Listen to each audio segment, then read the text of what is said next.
नमस्कार, मी अनिल कदम आपलं शिवशाही न्यूज चॅनलमध्ये मनपूर्वक स्वागत करतो। एकनाथ शिंदे प्रणित शिवसेनेच्या वतीने इंदापूर तालुक्यामध्ये प्रथमच जिल्हा परिषद व पंचायत समिती सार्वत्रिक निवडणुकीमध्ये इंदापूर तालुक्यातील शिवसेनेचे तालुका प्रमुख रामचंद्र जामदार यांनी उमेदवार उतरवलेले आहेत। ते आपल्याबरोबर प्रत्यक्ष या ठिकाणी उपस्थित आहेत।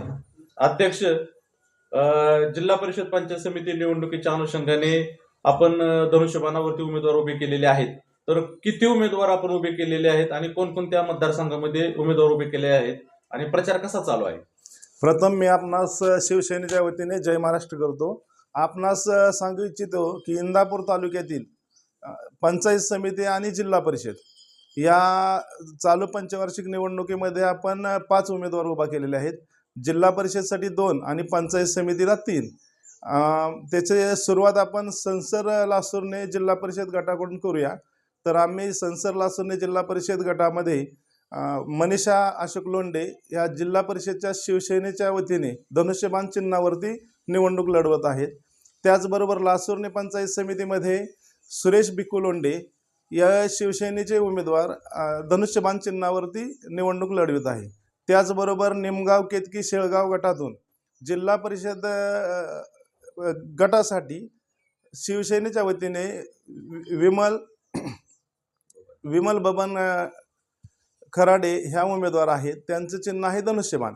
तसेच लुमेवाडी पंचायत समिती गण येथून दत्तात्रय जगन्नाथ काळे उर्फ अण्णा काळे हे पंचायत समितीचे उमेदवार आहेत।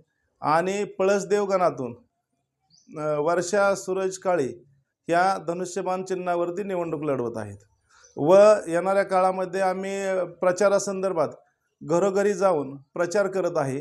आपले महाराष्ट्रातील शिवसेना, भाजप व राष्ट्रवादी युतीचे राष्ट्रवादीचे मुख्य नेते अजितदादा पवार यांचं अपघाती निधन झाल्यामुळे आम्ही कोणताही गाजावाजा न करता, लवाजमा न घेता आणि अजितदादांना हीच आमची श्रद्धांजली आहे की गाजावाजा न करता आम्ही हाऊस टू हाऊस जाऊन प्रत्येक माणसाच्या गाठीभेटी घेत आहे। तर मतदार राजा आमच्यावर खुश आहे आणि येणाऱ्या 7 तारखेला मतदान रूपी ते आम्हाला आशीर्वाद देणार आहे। तर 9 तारखेला तुम्हाला इंदापूर तालुक्यात परिवर्तन झालेलं दिसेल आणि शिवसेनेच्या सर्व उमेदवार बहुमताने निवडून आलेले तुम्हाला दिसतील।